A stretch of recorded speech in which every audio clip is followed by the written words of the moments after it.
नमस्कार, मैं हूं तमन्ना और आप देख रहे हैं हमारी ये खास पेशकश जिसका नाम है सक्सेस स्पीक्स। और जैसा कि आप सब जानते हैं, इस कार्यक्रम के ज़रिए हमारी कोशिश होती है कुछ ऐसे स्टूडेंट्स को इंस्पायर करने की जो कहीं ना कहीं अपने मुकाम की तलाश में है, अपनी मंजिल की तलाश में है, लेकिन हाँ, बस थोड़ा सा सफ़र तय करना बाकी है और हताशा हाथ लग रही है।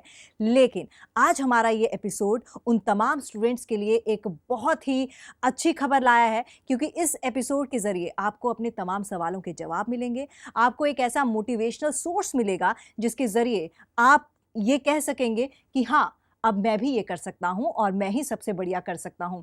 क्योंकि हमारे साथ आज स्टूडियो में जो शख्स आई हैं, उन्होंने एक बार नहीं, दो बार नहीं, कई बार मेहनत की, कई बार आईएएस अधिकारी बनने की कोशिश की, लेकिन जब लास्ट अटेम्प्ट इनका क्लियर हुआ, तब इनको समझ में आ गया कि बाकी अटेम्प्ट क्यों वो गो थ्रू नहीं कर पाई थी। और लास्टली जब उन्होंने ये इंटरव्यू, ये पूरे राउंड्स क्लियर किए आईएएस अधिकारी बनने के लिए, तब उनको कैसा एक्सपीरियंस हुआ, ये तमाम बातें हम उनसे करेंगे। और जाहिर सी बात है, तमाम उन स्टूडेंट्स के लिए ये बातें बहुत ही कारगर सिद्ध होने वाली हैं, इसलिए आप पूरे आधे घंटे तक हमारे साथ ट्यून इन रहिएगा।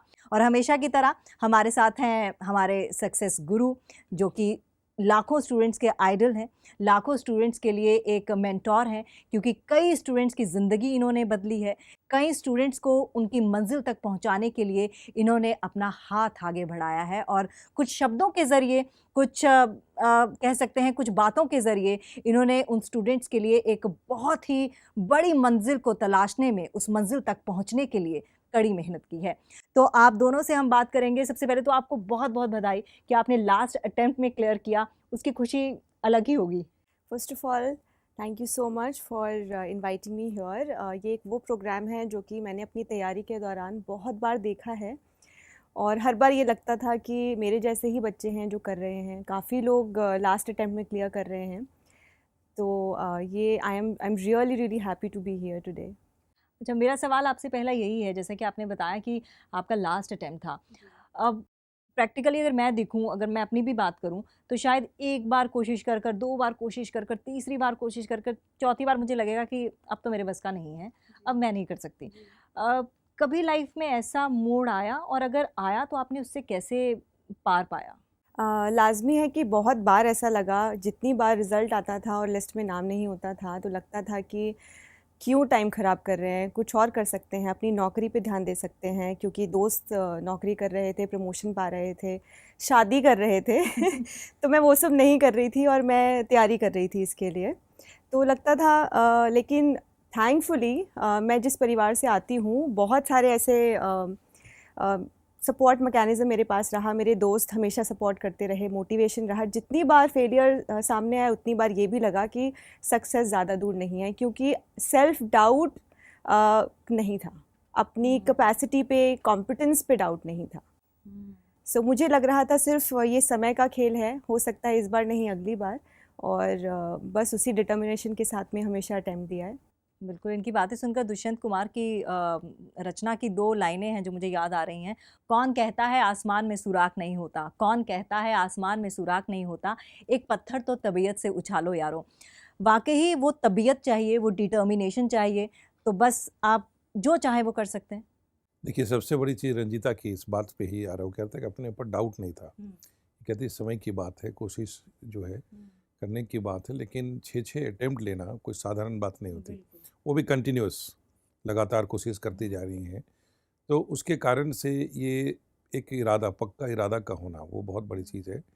और ये बहुत रेयर टाइप की स्टोरी थी। नॉर्मली 1-2-3 बार होते होते लोग छोड़ देते हैं कि मेरे बस का नहीं है। और ऑलरेडी जब ये जॉब में है, फैमिली बैकग्राउंड भी ठीक है, सपोर्ट भी है, तो ऐसी हालत में, जैसे इसने बहुत ही अच्छे मूड में कहा कि लोग शादियां कर रहे थे, जॉब कर रहे थे, लेकिन मैं इसमें कुछ नहीं कर रही थी, मैं अपनी मंजिल की ओर लगी थी। तो ये एक डिटर्मिनेशन की बात होती है। और वो कुछ भी बड़ी चीज़ को हासिल करने में इंसान को ये ज़रूरी है कि उसके अंदर डिटर्मिनेशन कैसा है। और रंजीता इस मामले में बिल्कुल तैयार है, और अब इंडियन पुलिस सर्विस में जा रही हैं। उस सर्विस में सबसे बड़े तो यही करेज और डिटर्मिनेशन की ज़रूरत इनको हमेशा पड़ेगी। हमें उम्मीद है कि बहुत ही कामयाब ऑफिसर बनेगी। Thank you so much sir, means a lot. Ranjita, आपसे एक सवाल करना चाहूँगी। ऑफ द कैमरा आपसे मेरी बात भी हो रही थी बहुत ज़्यादा। आईपीएस अधिकारी आप वर्दी पहनेंगी। जब पुलिस की बात आती है, तो लगता है कि ऑब्वियसली आपको थोड़ा सा कड़क होना पड़ता है लोगों के साथ। लेकिन जिस तरह से मैं लोगों से मिल रही हूँ इस कार्यक्रम के ज़रिए, और मैं बहुत ज़्यादा थैंकफुल हूँ इस प्रोग्राम का, क्योंकि इस प्रोग्राम के ज़रिए मेरे तो बहुत मिथ क्लियर हुए हैं सर। और साथ ही साथ मैं सर से भी ये बात बोल रही थी, अगर कुछ एपिसोड्स पहले मैं आई होती तो शायद मैं भी शायद कुछ अच्छा, इससे भी अच्छा करती। तो आपका जिस तरह से आप स्माइल लेकर आपने ये 5 अटेम्प्ट भी क्लियर किए, स्माइल के साथ आप यहाँ पर बैठी भी हैं, तो आपको नहीं लगता कि आईपीएस बनने के लिए जब आप एक पुलिस लाइन में जाएंगी तो थोड़ा सा पर्सनालिटी को चेंज करना चाहिए, क्योंकि ये भी एक मिथ रहता है आपके दिमाग में? आपने खुद ही बोल दिया, ये एक मिथ है कि आपको आई थिंक बहुत ही कड़क रहना पड़ता है। आज हम स्मार्ट पुलिसिंग की बात कर रहे हैं। हाँ। अब हम वो जो पहले समझा जाता था कि आपको बहुत ही टफ रहना पड़ेगा, और अब आपको पोलाइटली, आपको समझ के, आपको लॉजिकली लोगों को साथ में लेकर पुलिसिंग करनी है। तो हमारी सरकार का भी यही मोटिव है कि स्मार्ट पुलिसिंग को प्रमोट किया जाए। उसमें आपको सेंसिटिव, मोबाइल अलर्ट, ये सब हमने ऑफ कोर्स तैयारी के दौरान हम पढ़ रहे थे, पर अब ये समझ में आता है। एंड इसके अलावा हमारी जो ट्रेनिंग होगी वो एक अपने आप में ट्रांसफॉर्मेशनल प्रोसेस है, क्योंकि अभी हम एक जनरल रेगुलर पीपल हैं, आम आदमी हैं, और उस ट्रेनिंग के दौरान वो एक प्रोसेस है जो आपको ट्रेन करता है, क्योंकि आप हम सब एक जैसे हैं। लेकिन ट्रेनिंग में आई एम रियली होपिंग कि उसमें वो कुछ ऐसे वो मंत्र सिखाएंगे कि आपको कैसे टैकल करना है, पुलिसिंग कैसे करनी है, law and order security situations में कैसे डील करना है। सो ट्रेनिंग का एक बहुत बड़ा पार्ट रहेगा इसमें। सर, अगर मैं लड़कियों की बात करूं, क्योंकि लड़कियों को एक तरह से समझा जाता है, अगर ऑब्वियसली लड़कियों के साथ एसोसिएट होता है, कोमल वर्ड एसोसिएट होता है, खूबसूरत वर्ड एसोसिएट होता है, लेकिन जब हम इस तरह के फील्ड की बात करते हैं तो कहीं ना कहीं, क्योंकि हमारी मेल डोमिनेटिंग सोसाइटी है, तो कहीं ना कहीं वो डाउट आता है मन में।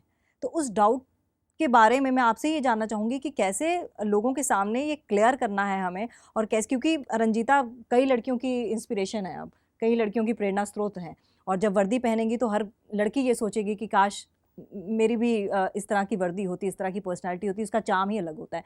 आप क्या कहना चाहेंगे? देखिए, ये भी एक बहुत ही ट्रेडिशनल फीलिंग है, और ख़ास करके आईपीएस जैसे जॉब के लिए, क्योंकि इसमें जो असल करेज चाहिए और जो स्ट्रेंथ चाहिए वो है आपका इमोशनल स्ट्रेंथ, एक मेंटल स्ट्रेंथ, साइकोलॉजिकल स्ट्रेंथ। और ये चीज़ आप जैसे आप रंजीता के साथ देख रही हैं कि 6-6 साल तक लगे रहना, वो साधारण स्ट्रेंथ की बात नहीं, इट्स वेरी स्ट्रॉन्ग पोजीशन। जहाँ तक इनकी स्ट्रेंथ फिजिकल पावर की बात है, इनके साथ 2-4 नहीं, हज़ारों ऑफिसर्स गन एंड पिस्टल लेके एक इशारे पे खड़े होंगे, ठीक है। उनको कमांड करना है, decision, the mind, mental alertness and the beauty, that is very very important right for her. तो वो एक करेज की बात है, उनको कोई दबंग वहाँ जा कर के पुलिस ऑफिसर नहीं बनना है क्या सलमान खान जैसे करके फाइट करनी है, उसके लिए पूरी फोर्स इनके साथ होगी।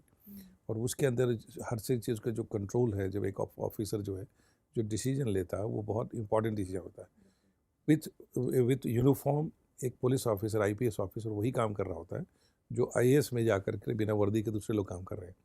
इसके अंदर लॉ एंड ऑर्डर को मैनेज करना, सिस्टम को करना, उसके लिए यू नीड मेंटल अवेयरनेस। इस एग्ज़ाम के अंदर इतना एक्सपीरियंस गैदर हो जाता है, इतनी इंटेलिजेंस डेवलप हो चुकी होती है कि उनको काम आएगा। तो basically it's a courage which is important. और वो एक इसमें बहुत सारी इनोवेशन, जैसे इसने रंजीता ने कहा स्मार्ट पुलिसिंग की बात है। आज के दिन में किसी भी डेवलप कंट्रीज़ में आप जाते हैं तो that's a very different concept, और उसमें से the ladies are playing very very important role. और इसके अंदर बहुत ही सेंसिटिविटी चाहिए, एक एम्पैथी चाहिए कि आप कैसे लोगों के साथ डील कर रहे हैं। Ladies can play very important role. Exactly और आज के सिनेरियो को देखते हुए आपको लगता है कि आप जब आईपीएस अधिकारी बनेंगी तो मुझे ये चीज़ तो ज़रूर चेंज करनी है? इसका जवाब थोड़ा सा स्पेसिफिक होगा, क्योंकि हर एक जगह की अपनी अलग परेशानियां होती हैं। क्योंकि एक district in Rajasthan would probably have different problems as compare to a district in perhaps Telangana. तो उस डिस्ट्रिक्ट के, उस जगह के हिसाब की जो परेशानियां हैं उनको देखते हुए आपको सल्यूशंस ढूंढने पड़ेंगे। तो ये बहुत ही एक वहाँ पे जाके उस एरिया को समझकर, वहाँ के लोगों से बातचीत करके, वहाँ की जो एग्जिस्टिंग इश्यूज़ हैं उनको समझकर तभी एक कोई समाधान हम ढूंढने की कोशिश करेंगे। बट अगर पर्टिकुलरली आपको कलेक्टिवली मैं पूछूं, क्योंकि हम अक्सर ऐसा बोलते हैं कि इस देश का कुछ नहीं हो सकता, लेकिन सबसे बड़ी बात तो ये है कि समाज का आप भी हिस्सा हैं, आपको भी कुछ करेंगे तभी देश का कुछ होगा, तो आपको इनिशिएटिव लेना है। मैं उस इनिशिएटिव की बात कर रही हूँ। So first and foremost the security of women, हमारी महिलाएं हैं उनको एकदम सेफ सिक्योर एनवायरनमेंट देना बहुत ज़रूरी है। हमारे जो बच्चे हैं जिनके अगेंस्ट क्राइम होता है उनको एक सेफ सिक्योर एनवायरनमेंट देने की कोशिश की जाएगी। ये प्राइम टारगेट्स हो सकते हैं कि जिसमें हम काम कर सकते हैं, और बाकी तो पूरी फील्ड हमारी ओपन है, इतने सारे एरियाज़ हैं काम करने के लिए, तो I am ready for it. Sir आप कुछ बारीक क्वेश्चंस पूछ सकते हैं जो आपके एक्सपीरियंस, क्योंकि मेरा एक्सपीरियंस आपका एक्सपीरियंस से बहुत ही छोटा है, तो आप कुछ ऐसे सवाल। हाँ, वो कुछ ऐसे डिस्कशन जो स्टूडेंट्स को काम आएंगे वो हम डिस्कशन करते हैं। रंजीता, एक बहुत इंटरेस्टिंग जर्नी रहा आपका। सबसे पहले तो आपको फिर से एक बार बहुत बहुत congratulations. Thank you so much sir. ये बहुत सराहने वाली बात है कि आपने वो अपनी कंसिस्टेंसी बनाए रखा और मेहनत आप करती रही। लेकिन ये पूरे दौरान में आपने बहुत कुछ गैदर किया होगा कि क्या कमी रह रही, कैसे कैसे इम्प्रूव हम करते जा रहे हैं। हर स्टेजेस पे एक रिक्वायरमेंट रही। सबसे पहले ये आइडिया कहाँ से आया कि मुझे आपको आईएएस में जाना है या आईपीएस में जाना है? सर बहुत ही इंटरेस्टिंग क्वेश्चन है मेरे केस में स्पेशली, क्योंकि ये आइडिया मुझे बहुत लेट आया। लोगों का बचपन का सपना होता है कि आईएएस अधिकारी बनना है या आईपीएस ऑफिसर बनना है। ये मैंने ऑलरेडी मैं 6-7 साल नौकरी कर चुकी थी कॉर्पोरेट सेक्टर में, तब मुझे लगा कि कुछ और बड़ा कर सकते हैं अपने पोटेंशियल को देखते हुए, क्योंकि अपनी जॉब में मैं काफ़ी अच्छा कर रही थी, प्रमोशंस मिल रहे थे, सब कुछ अच्छा जा रहा था, पर तब लगा कि कोई एक बड़ा प्लेटफॉर्म मिलना चाहिए। और तब एक रेगुलर इंडिविजुअल के लिए की तरह मैंने देखा कि मैं कौन से एग्ज़ाम्स दे सकती हूँ, क्योंकि हमारे देश में एग्ज़ाम एक ज़रिया है कि कुछ बड़ा करने के लिए। तो तब मुझे लगा कि कैट एक एग्ज़ाम है और एक यूपीएससी का एग्ज़ाम होता है, और मुझे लगा ये मेरी कॉम्पिटेंस के according this is what I can do. तब जाके आइडिया आया। और इसके अलावा मेरे आई वुड लाइक टू से कि पापा का बहुत ही बड़ा योगदान है इस आइडिया को फ्रक्टिफाई करने में। क्या करते हैं आपके फादर? उनका अपना बिजनेस है ट्रांसपोर्ट का। और रहती कहाँ हैं आप, कहाँ के रहने वाली हैं? फरीदाबाद की। मदर क्या करती हैं? अच्छा, तो एक घर में एक डिसीजन हुआ और फादर ने एक आइडिया को कॉन्क्रीटाइज किया आपके लिए। इंसेप्शन वहीं से हुआ था। पढ़ाई लिखाई आपने कैसे की, कहाँ से की? सर मैंने स्कूलिंग मेरी फरीदाबाद से हुई है, और मैंने ग्रेजुएशन इंग्लिश लिटरेचर में किया है स्कूल ऑफ ओपन लर्निंग से। अच्छा, तो साथ साथ में ओपन लर्निंग से करने का मतलब है आप जॉब कर रही थी? किस तरह की सर्विस कर रही थी आप? सर मैंने काफ़ी डाइवर्स रोल्स प्ले किए हैं। पहले मैंने एक एनालिस्ट का रोल किया है एक कॉर्पोरेट सेक्टर में टेक्नोलॉजी फर्म में। उसके अलावा मैंने एक रिपोर्टिंग एनालिस्ट का काम किया है। उसके बाद मैंने एक पब्लिक रिलेशंस का कोर्स किया था Indian institute of mass communication से, और उसके बाद मैंने एक उसी एरिया में पब्लिक रिलेशंस के एरिया में मैंने एक लॉ फर्म में काम किया। अच्छा, तो लगातार आप जॉब में बनी रही? 2016 तक मैं जॉब में थी, 2006 से 2016। मतलब आप रूटीन फॉर्मल एजुकेशन में ना हो करके आपने कई चीज़ों को करस्पॉन्डेंस इसको एक्सप्लोर किया, और तो जब आप जॉब कर रहे थे उसी समय आपके दिमाग में आया आइडिया।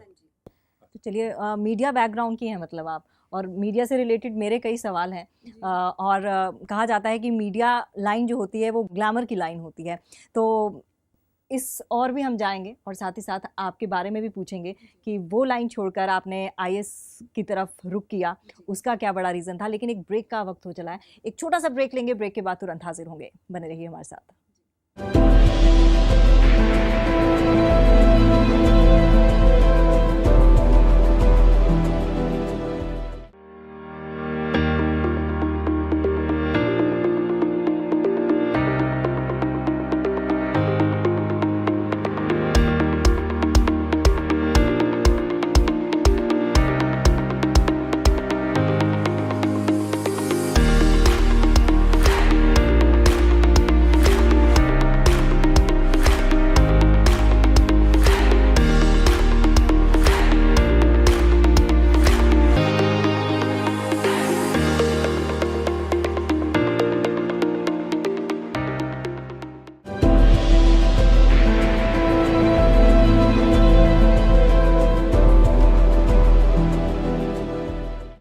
बाद आपका एक बार फिर से स्वागत है। और जैसा कि आप सबको पता ही है कि आज हमारे साथ हमारे स्टूडियो में हैं रंजीता शर्मा, जिन्होंने कि आईएएस की परीक्षा इस साल 2019 में क्लियर की है और आईपीएस अधिकारी वो बन गई हैं। लेकिन इनका बैकग्राउंड जो है वो है मीडिया का, यानी कि इन्होंने मास कम्युनिकेशन किया है।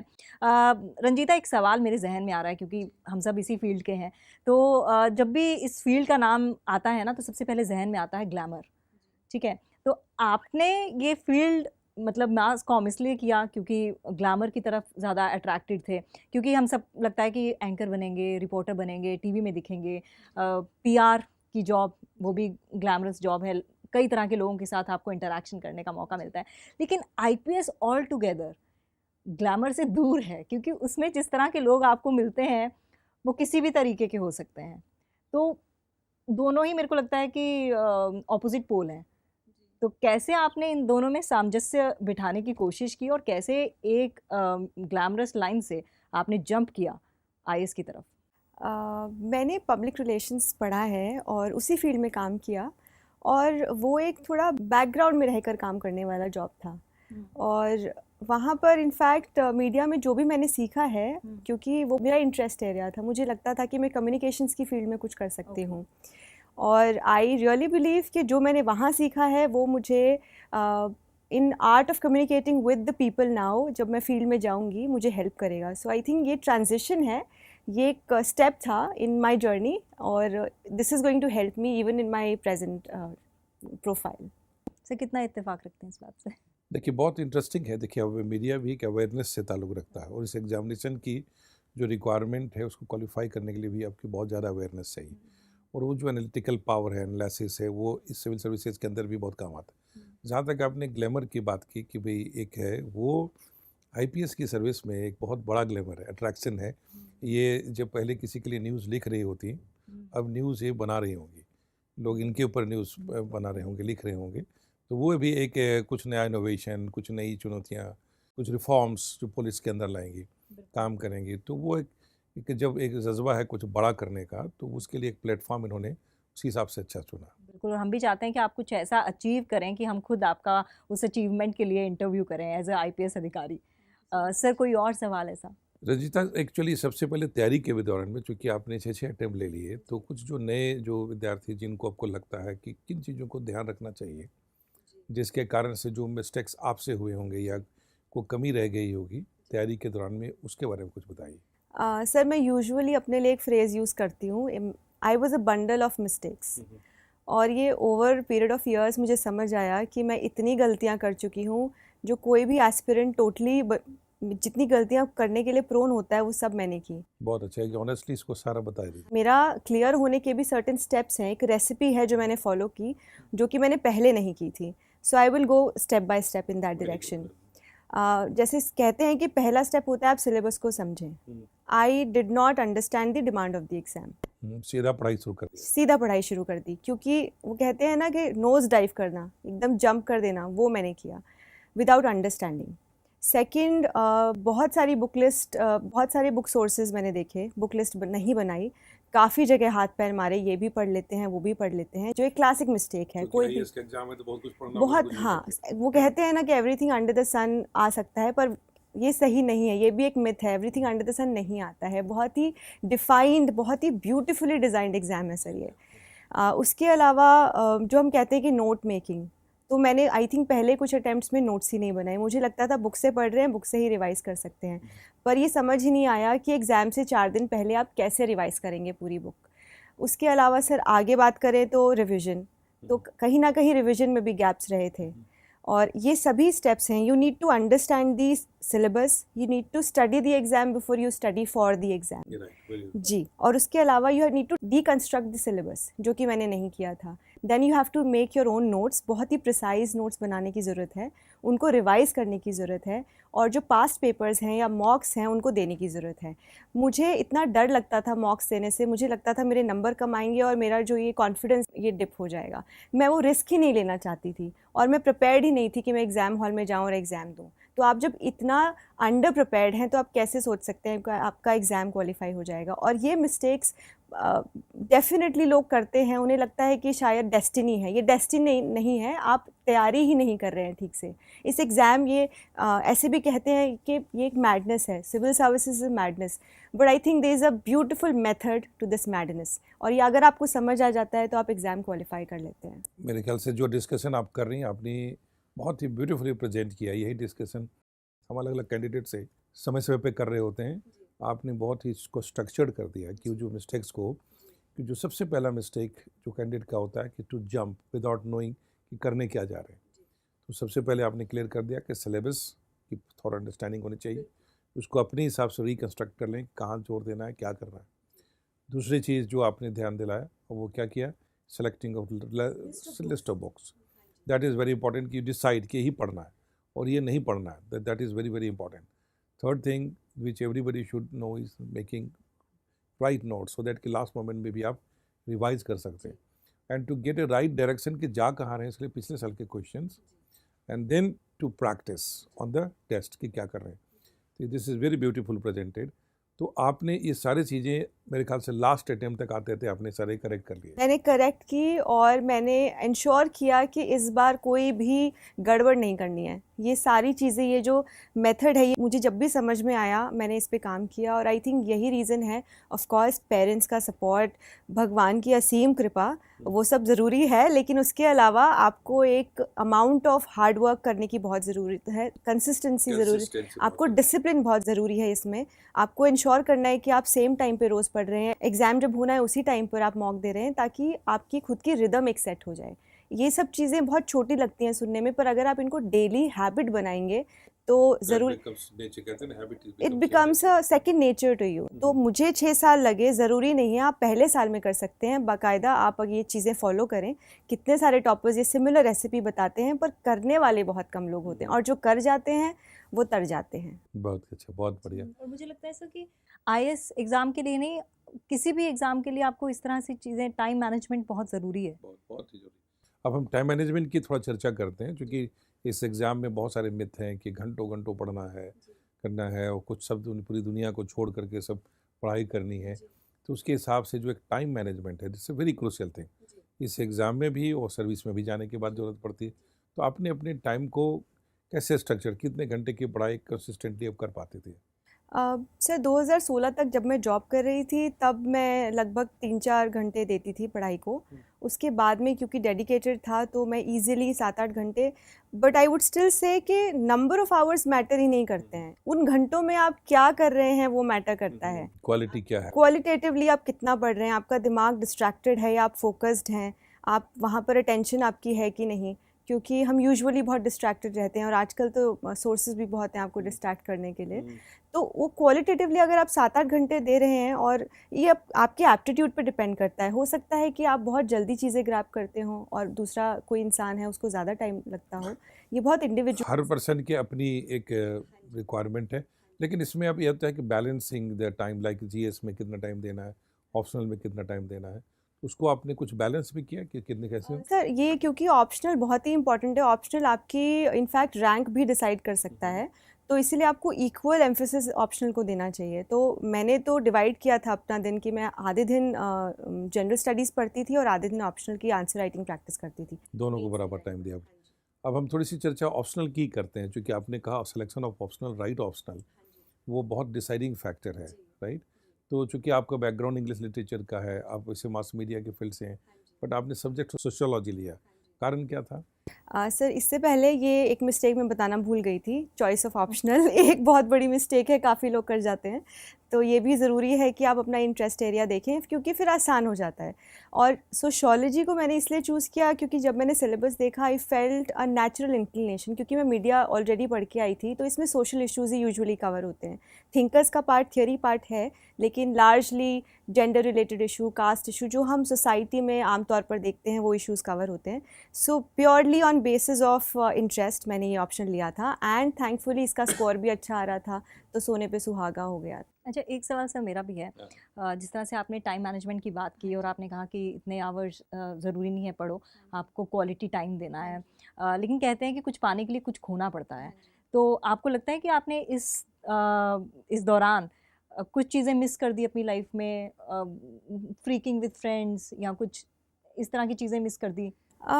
ये प्रायोरिटी पे डिपेंड करता है। उस टाइम पर ऐसा जब तैयारी चल रही थी तो लग रहा था कि मेरा ध्येय है ये मेरा मोटिव है, मेरा गोल है, मुझे यही करना है, तो वो चीज़ें इतनी मैटर नहीं की।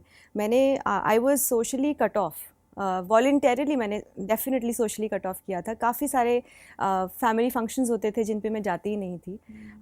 लेकिन और ये डिसिप्लिन के लिए भी ज़रूरी है, क्योंकि आप अगर कहीं जा रहे हैं तो आप नेचुरल है कि आप थोड़ा डिस्ट्रैक्ट हो ही जाएंगे। तो अपने लिए आप अगर प्रायोरिटाइज़ करते हैं तो I think it becomes really easy, और ये कुछ मिस नहीं हुआ है। Life is definitely out there for you to live. It depends on priority what she is telling कि हम चाहते क्या है। और क्योंकि किसी को अपनी काम सीरियस कर करके कोई मकसद पा करके उसमें फन लगता है, किसको टाइम वेस्ट करके अच्छा लगता है। तो आप she has been spending investing time. बाकी और जिन जो फैमिली फंक्शंस आपने मिस किए होंगे वो फैमिली वाले आज आप पे फख्र कर रहे होंगे।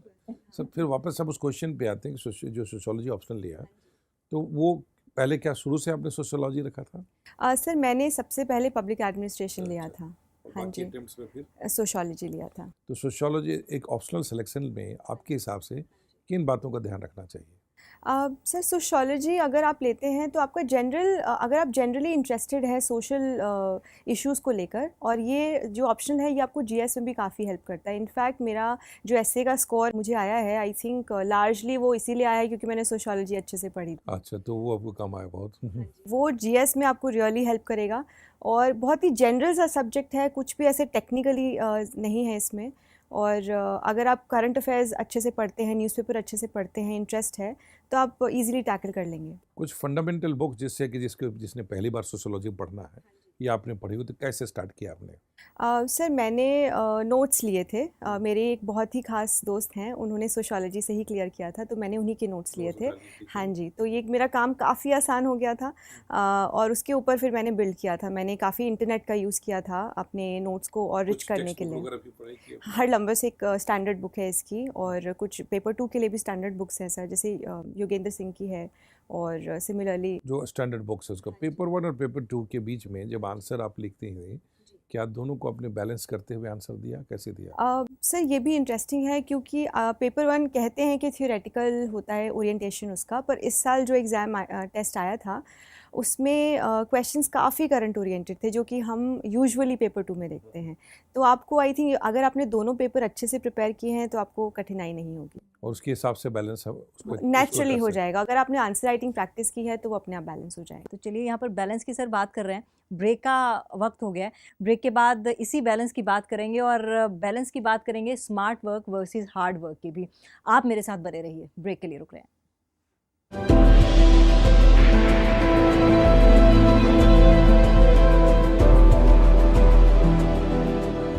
हेलो, मेरा नाम तनय शंकर है और यूपीएससी सिविल सर्विसेज एग्जामिनेशन 2018 में मैंने 136वां रैंक हासिल किया है। मैं चाणक्य आईएएस एकेडमी के मॉक इंटरव्यू प्रोग्राम का हिस्सा था और मैंने यहाँ पे मॉक इंटरव्यू अपने एक्चुअल इंटरव्यू से 1 महीने पहले दिया।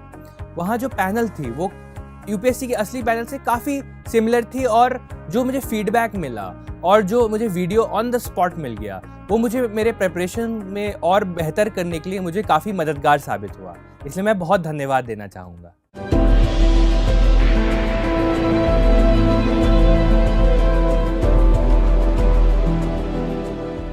ब्रेक के बाद आपका एक बार फिर से स्वागत है सक्सेस स्पीक्स में, और आज हमारे साथ हमारी मेहमान है रंजीता शर्मा, जो कि आईपीएस अधिकारी हैं। और कैसा लग रहा है सुन के आईपीएस अधिकारी? बहुत अच्छा लग रहा है। Ecstasy, it's really a feeling of absolute thrill and excitement. और एक्साइटमेंट थ्रिल की हम बात कर रहे हैं, और मैंने ब्रेक पर जाने से पहले बात की थी बैलेंस हार्ड वर्क और स्मार्ट वर्क में। इम्पॉर्टेंट है दोनों? बिल्कुल इम्पॉर्टेंट है। हाँ, मतलब मुझे लगता है मैंने पहले कुछ अटेम्प्ट्स में हार्ड वर्क तो बहुत किया सर, मतलब वो स्मार्ट वर्क की कमी रह गई, क्योंकि स्ट्रैटेजी नहीं समझी, दिमाग से ज़्यादा इस्तेमाल इस चीज़ में नहीं किया कि डिमांड क्या है एग्ज़ाम की, नेचर क्या है, तो वहाँ थोड़ा गैप रहा। इसीलिए आई थिंक लास्ट तक आते आते वो जो सामंजस्य है, वो ब्लेंड है, वो आई थिंक ठीक हो गया, और थैंकफुली इट वर्क। इसको थोड़ा डिस्कस करते हैं कि जो स्मार्ट वर्क है जिसको हम कह रहे हैं, जी, जो ऑडियंस के लिए भी काम आएगा, कि एक तो हार्ड वर्क है जो आपने स्टार्टिंग में बोला जो मर्जी आई किताबें उठ के पढ़ना शुरू कर दिया, जी। सिलेबस पे कूद पड़े। जी। तो आपने पहले तो स्ट्रक्चर दे दिया कि नहीं, प्रॉपरली सिलेबस को समझना, क्वेश्चन को समझना, वो अपनी गलतियों से उस स्मार्ट वर्क का बेसिक ग्लिम्सेस तो आपने दे दिया, बट फिर भी कुछ आप ऐड करके बताइए कि स्मार्ट वर्क से आपका क्या मतलब है। सर स्मार्ट वर्क यही होगा कि आपको समझना है कि एग्ज़ाम आपसे क्या चाह रहा है। आपको अगर डिफ़िकल्टी है खुद ये एक्सप्लोर करने में, तो कितने सारे टॉपर्स, अब तो रिसोर्सेज इतने हैं अवेलेबल कि आप देख सकते हैं कि जो ऑलरेडी सक्सेसफुल है तो उन्होंने क्या मंत्र इस्तेमाल किया था, उन्होंने कौन सी बुक्स यूज़ की थी, उन्होंने कैसे स्टडी किया था। ये सब आप अगर देखेंगे तो आपका रास्ता थोड़ा आसान हो जाएगा, क्योंकि ऑलरेडी आप देख रहे हैं, एग्जाम्पल्स को देख रहे हैं जिन्होंने किया है ये आपसे पहले। तो स्मार्ट वर्क यही होगा कि आप डिकोड करें कि व्हाट रियली वर्क्स। बेसिकली एक प्रॉपर टाइम मैनेजमेंट, एक स्ट्रक्चर को फिर से रिफाइन करना कि कैसे उस शेड्यूल के अंदर काम कर सकते हैं, और एग्जामिनेशन चाहता क्या है। एक पेपर से हम डिस्कस करते हैं कि एसे में आपने बहुत अच्छा किया है, तो एसे पेपर में एक अच्छे नंबर लेने के लिए जी। क्या करना चाहिए, क्या क्या रिक्वायरमेंट्स है इस पेपर की। सर ऐसे बहुत ही स्कोरिंग पेपर है, और इससे भी आपके जो इवेंचुअल स्कोर है, इवेंचुअल रैंक है, वो काफ़ी डिटरमिन हो जाती है। मैंने स्पेसिफ़िकली ये किया था कि जितने भी टॉपर्स के ऐसे थे जो हमें रेडिली अवेलेबल हो जाते हैं, वो मैंने पढ़े थे, क्योंकि ऐसे तो मैं खुद लिख रही थी, पर मुझे इंश्योर करना था कि लिख रही हूँ तो नंबर भी आने चाहिए। तो मैंने काफ़ी सारे टॉपर्स के ऐसे पढ़े थे और मैंने काफ़ी प्रैक्टिस की थी। मैंने एटलीस्ट एक्चुअल एग्ज़ाम से पहले 10 ऐसे लिखे होंगे, और मैंने वो अपने फ्रेंड सर्कल में रिव्यू भी कराए थे, और मैंने काफ़ी उसमें इनोवेशन भी किया था, क्योंकि हमें कोशिश करनी होती है कि 2 एसेज़ हैं तो पहला एसे और दूसरा एसे, उसमें क्लियर डिफरेंस पता चले, ताकि एग्जामिनर को भी इंटरेस्ट आए पढ़ते हुए और फ्लो बने अच्छा से। दोनों का एक नेचर भी अलग है, नेचर का भी भी, अलग हाँ, है। डेफिनेट, क्योंकि सब्जेक्ट भी अलग होता वन है। Is more facts and information oriented, दूसरा जो है फिलोसफिकल है, राइट। तो ऐसे में आप कौन कौन से टॉपिक पे आपने ऐसे लिया था। सर इस बारी एक तो पॉवर्टी पर ऐसे आया था और एक फ़िलोसॉफिकल ऐसे आया था। तो मैंने ये चूज़ इसलिए किया था क्योंकि पॉवर्टी ऑल्दो एक बहुत ही जनरल सा टॉपिक है, लेकिन उसमें आप अगर इनोवेशन कर देते हैं तो आपके चांसेस है कि आप अच्छा स्कोर करेंगे। इसमें रंजीता थोड़ा सा कई बार लोगों को क्लियर नहीं हो पाता, जो इनोवेशन की बात की आपने पॉवर्टी में, वो थोड़ा सा ब्रीफ में बता दीजिए। फॉर इंस्टेंस मैंने एक छोटी सी कहानी से शुरू किया था। मैंने ऐसा कुछ लिखा था, वर्बेटिम नहीं याद है, पर कि कोई एक किसान है जो कि झारखंड से है और काफ़ी गरीबी है, और वो यहाँ दिल्ली में आता है और किसी स्लम में बस जाता है, और यहाँ पर रहकर वो किसी भी तरह से एक दिल्ली की प्रॉस्पेरिटी के लिए कंट्रीब्यूट नहीं कर पा रहा है, ना ही वो अपने घर को कंट्रीब्यूट कर पा रहा है। तो ये एक स्टोरी, मैंने स्टोरी लाइन पिन की थी और इसी स्टोरी को मैंने वीव किया था। और इसके अलावा मैंने काफ़ी, क्योंकि मुझे काफ़ी टाइम लग गया एग्ज़ाम क्वालिफाई करने में, मैंने काफ़ी रेफरेंस बुक्स पढ़ी थी। मैंने अमर्त्य सेन जी की बुक्स पढ़ी थी और गुहा जी की पढ़ी थी।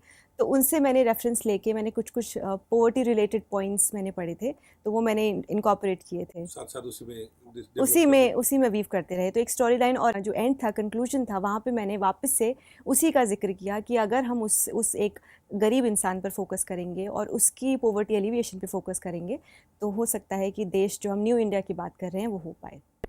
बहुत अच्छा। एक एसे के अंदर में एक इंट्रोडक्शन है, मिडिल है और एंड है, राइट। तो ये इसको जो फॉलो करना चाहिए, तो जैसे इंट्रोडक्शन में आपने एक एसेंस दे दिया कि बोलने क्या जा रही है, फिर आपने उसको स्ट्रक्चर फॉलो किया और उसको कंक्लूड किया। तो इस पूरे फ्लो के अंदर में किन बातों को ध्यान रखना चाहिए। ये इंश्योर करना चाहिए कि like you said, flow is the right word. एक ऐसे फ्लो करना चाहिए, आपको मज़ा आना चाहिए पढ़ते वक्त।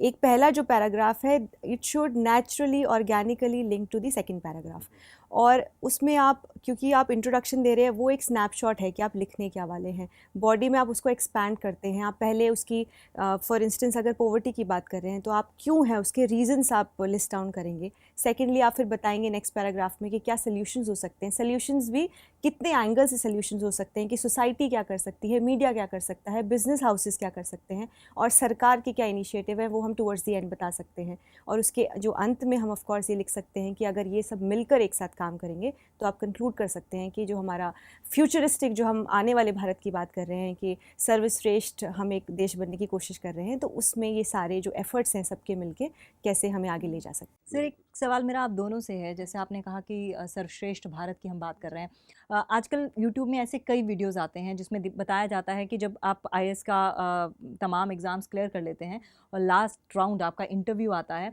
तो उसमें बताते हैं कि किस तरह के सवाल पूछे जाते हैं। तो एक इंटरव्यू मैं भी देख रही थी, तो उसमें उस लड़की से कई सवाल किए जा रहे थे, लेकिन ये मैंने वहाँ से पता लगाया, मतलब जहाँ तक मुझे समझ में आया कि शायद इन क्वेश्चंस के आंसर वही दे सकता है, या तो वो उस चीज़ से गुजरा है, एक्सपीरियंस किया है, या फिर उसने पहले से ये सोचा है कि अगर मैं आईपीएस अधिकारी बन जाता हूँ या फिर मैं इस रैंक में चला जाता हूँ, तो मैं इस देश के लिए या फिर इस समाज के लिए ये कंट्रीब्यूशन करूँगा। प्रेजेंस ऑफ माइंड ऑब्वियसली बहुत इंपॉर्टेंट है उस वक्त, लेकिन मैं यही पूछना चाहती हूँ कि उस वक्त क्या चल रहा होता है इंटरव्यू देने वाले के दिमाग में और लेने वाले के दिमाग में? क्या वाकई ही एक्सपीरियंस मैटर करता है और उस चीज़ से आपको गो थ्रू होना पड़ता है?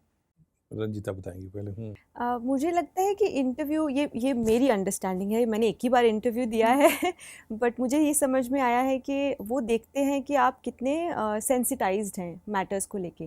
फर्स्ट हैंड नॉलेज आप सब चीज़ों की नहीं रख सकते हैं। ज़रूरी है कि आप एक एम्पैथी डेवलप करें इश्यूज़ को लेकर, एक नेचुरल आप एनालिसिस डेवलप करें, जो कि ओवर द ईयर्स हो जाता है अगर आपने ये चीज़ें पढ़ी हैं तैयारी के दौरान। तो आप इश्यूज़ को लेकर थोड़े से अवेयर हो जाते हैं और इसीलिए आप आंसर भी ऑफ कोर्स बेटर दे पाते हैं क्योंकि आपने इतना पढ़ा है उस चीज़ के बारे में। तो ये सेंसिटाइजेशन का इशू है, आप अगर सेंसिटिव हैं उस चीज़ को लेकर तो आप आंसर कर पाएंगे। देखिए, सबसे पहले जैसे इसने कहा कि सब्जेक्ट की तैयारी के दौरान में एक तो मल्टीपल सब्जेक्ट्स पढ़ाए जाते हैं। तो ये सब्जेक्ट इसलिए पढ़ाए जाते हैं ताकि एक कैंडिडेट को एज ए स्पेशलिस्ट नहीं पढ़ना। जनरल स्टडीज़ के लेवल में इतने सारे सब्जेक्ट हैं, ज्योग्राफी, हिस्ट्री, साइंस, सब कुछ पढ़ाया जाता है, वो भी 10+2 लेवल का। फिर एक ऑप्शनल सब्जेक्ट के स्पेशलाइजेशन के हिसाब से भी निकल जाता है। तो इसको एक अप्रोच है जिसको कहते हैं vertical and lateral thinking approach, कि एक कोई समस्या है तो पढ़ने के बाद एक कैंडिडेट ने कैसे उसको इंटरलाइज किया, बाद में तो प्रैक्टिकल लाइफ में आने के बाद उसको यूज़ करेंगे, लेकिन अभी उनका इतना इवॉल्व कर जाते हैं ताकि वो एक ही मैटर को जब सॉल्यूशन देने की बात आती है तो कई एंगल से उस पर सोच सकते हैं। तो देखते हैं कितनी आप एम्पैथिक ढंग से, सेंसिटिव ढंग से उस मैटर को समझे। और जब प्रॉब्लम सॉल्विंग एटीट्यूड चेक करना है, डिसीजन मेकिंग करना है, ये कोई विजन है, लीडरशिप ट्रेड्स हैं, तो ये सारे जो ट्रेड्स हैं सिविल सर्विसेज के जो आगे काम आने वाले हैं, उसके हिसाब से कैंडिडेट कितना रिवील कर सकता है, ऑनेस्टी, इंटीग्रिटी कितनी है ना। सर, लेकिन मेरा सवाल ये है, क्योंकि मैंने भी यूट्यूब के ज़रिए ही देखा है कि एक सिचुएशन में डालते हैं वो लोग कि अगर ऐसा हो जाए तो फिर आप कैसे करेंगे। तो वो सिचुएशन के हिसाब से जब आप आंसर देते हैं तो ज़रूरी नहीं है कि जो आंसर आप दे रहे हैं वो उनको ठीक लगे। तो वो मैं आपसे टेक्निक जानना चाहती हूँ। देखिए, ठीक लगने की जो बात होती है, यदि वो चीज़ें कन्विंसिंग होती है तो एक तो बोर्ड में 5 लोग बैठे हुए हैं, तो there is a sense of judgment. यदि एक पर्सन उसमें बायस्ड हो रहा है या फिक्स्ड भी हो रहा है, तो बाद में इंटरव्यू जब ख़त्म होता है तो लोग डिस्कस करते हैं कि आपने जो सवाल पूछा था आपकी क्या राय है। तो मान लीजिए बोर्ड मेंबर ने कहा नहीं, मैं कन्विंस नहीं हूँ, तो 4 लोग और भी उस सवाल में डिस्कशन करते हैं कि नहीं, आपने पूछा लेकिन जो कैंडिडेट है उसने इस तरह से जवाब दिया, तो ये कन्विंसिंग है। तो कई बार उस चीज़ को ऐसे करेक्ट इंटरव्यू के बाद किया जाता है। बट मोर इम्पॉर्टेंट इज़ कि एग्रीइंग तब डिपेंड, चूँकि कैंडिडेट जब ये जेन्युइनली ठीक से मेहनत करके गया है तो इतना इवॉल्व कर जाता है कि जो भी जवाब है, यदि ब्लफ नहीं करना है उसको, बिकॉज उसको सीधा ऑप्शन है, यदि आपको आंसर नहीं आता है तो आप सीधे मना करिए कि आई एम सॉरी सर, मैं इसमें कोई कमेंट करने की पोजीशन में नहीं हूँ, sorry sir, I don't know answer. But यदि आप अटेम्प्ट कर रहे हैं तो इसका मतलब है कि आप हर तरह से रेडी हैं और आपका आंसर जो है कन्विंसिंग होगा, तभी आप अटेम्प्ट करिए। और एक और भी बात है कि वो सिर्फ ये टेस्ट नहीं कर रहे हैं कि आप जवाब क्या दे रहे हैं, वो ये भी देख रहे हैं कि आप जवाब कैसे दे रहे हैं। क्योंकि आप अगर एकदम आपका एटीट्यूड पॉजिटिव है, आप काम हैं, कंपोज्ड हैं, वो ट्राई कर रहे हैं कि आपको रैटल करें, परेशान करें शायद, हालांकि वो बहुत ही कॉर्डियल बोर्ड्स होते हैं, बहुत ही आपको कंफर्टेबल फील कराते हैं, पर हो सकता है किसी सिचुएशन में कि आप परेशान हो जाएं। तो आपको अपना कंपोजर नहीं लूज़ करना है, आपको हमेशा अपने चेहरे पे स्माइल बना के रखनी है और एक न्यूट्रल एटीट्यूड के साथ में इंटेलिजेंटली जो आपने इतना पढ़ा है उसके हिसाब से जो समझ आए वो आंसर देना है। और नहीं आता है तो आप बोल सकते हैं कि मुझे नहीं आता है। मैंने आई थिंक अराउंड 3 सवालों का जवाब मेरे को नहीं आता था और मैंने, हाँ जी, और मैंने मना किया था कि मुझे नहीं, you need to be honest, मतलब वो अंदर से अपनी सच्चाई के साथ में तैयारी करें और सच्चाई के साथ में जवाब दें। सक्सेस आपकी है। तो सर ये तमाम बातें वाकई बहुत मोटिवेशनल हैं और बहुत ही इंस्पायरिंग है। और जब आप ऐसे दो शख्सियतों से ये चीज़ें सुन रहे हैं जो खुद इस दौर से गुजरे हैं, रंजीता जिन्होंने लास्ट अटैम्प्ट में पूरा क्लियर किया है, और ये खुद बता रही हैं कि इन्होंने लास्ट अटैम्प्ट में जो क्लियर किया उसमें 3 सवालों का इन्होंने कहा था कि ये जवाब आप नहीं देना चाहती। तो यानी कि कहा जा सकता है कि जिस तरह से ख़ास तौर पर ये कहूँगी कि मिडिल क्लास फैमिलीज़ में बहुत हवा बनाया रहता है IAS एग्ज़ाम्स को, कि IAS एग्ज़ाम्स तो हर कोई क्रैक नहीं कर सकता, लेकिन आपकी बातें सुनकर ये ज़रूर यकीन हो गया कि कुछ भी नामुमकिन नहीं है। इस प्रोग्राम का मकसद भी वही है, हम डिमिस्टिफाई करना चाहते हैं। सक्सेस स्पीक्स का इसलिए पॉपुलर हो रहा है प्रोग्राम इतना ज़्यादा। बिल्कुल। और मैं चाहती हूँ कि अगर आप अपना फीडबैक दे सकें, अगर आपको भी लगता है कुछ ऐसे सवाल आपके जहन में चल रहे हैं जो आपको जिसका जवाब नहीं मिल पा रहा है, तो आप हमसे कांटेक्ट कर सकते हैं, आप हमसे पूछ सकते हैं कि कौन कौन से सवाल हैं जो हम हमारे सक्सेस गुरु से पूछना चाहते हैं, या फिर कोई भी शख्सियत, रंजीता जैसी शख्सियत हमारे स्टूडियो में आती हैं तो अपने एक्सपीरियंस को शेयर करना चाहती हैं। हमें बहुत अच्छा लगेगा अगर आप इस तरह की इन्वॉल्वमेंट हमारे प्रोग्राम के ज़रिए करते हैं। रंजीता, कुछ खास मैसेज जो देना चाहेंगे आप जो है फ्यूचर एस्पिरेंट्स के लिए, वो बताइए। जी, मैं ये कहना चाहूँगी कि ये एग्ज़ाम बिल्कुल डुएबल है। बहुत ही साधारण से बैकग्राउंड वाले बच्चे ही क्लियर करते हैं हर साल। मैं भी एक बहुत ही रेगुलर बैकग्राउंड से हूँ। इसको हवा मत बनाइए, और जो एक सिंपल सा प्रोसेस है, अपने टॉपर से कुछ सीखिए। जितने भी आपको किसी एक मेंटर को ढूंढिए, कुछ ऐसे लोगों को ढूंढिए जो आप में विश्वास रखते हैं, आपकी काबिलियत पर उन्हें एब्सोल्यूट फेथ है, क्योंकि आपको अगर एक ऐसा इंसान एक भी मिलता है तो आप ये कर जाएंगे। और मैं अपने फेलियर से ये सीखी हूँ कि even if you are failing at an exam, you can always win at life. तो चलिए आज के इस कार्यक्रम में फ़िलहाल के लिए इतना ही, लेकिन वादा करते हैं फिर से आएंगे किसी और नई शख्सियत के साथ और आपको सुनाएंगे उनकी कहानी उन्हीं की ज़ुबानी। तब तक के लिए मुझे दीजिए इजाज़त, अपना ख्याल रखिएगा। नमस्कार। Don't forget to like, share and subscribe to our channel and press the bell icon to never miss an update.